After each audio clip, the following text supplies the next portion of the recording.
Imagine healing your body with light. No pills, no needles, just light.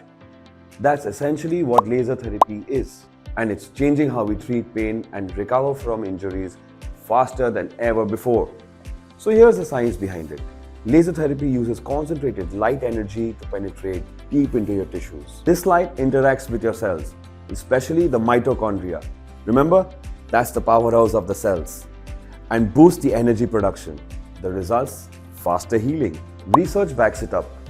A 2015 review of arthritis and research therapy concluded that laser therapy can reduce pain up to 70% in chronic conditions like arthritis and lower back pain. It also speeds up recovery times for injuries by enhancing circulation and reducing inflammation. And it's versatile, from treating sprains and sports injuries to managing chronic pain and even post-surgery recovery. Laser therapy does it all. Here's the best part. It's painless, non-invasive, and there's no downtime. Hit subscribe and let's explore the future of wellness together.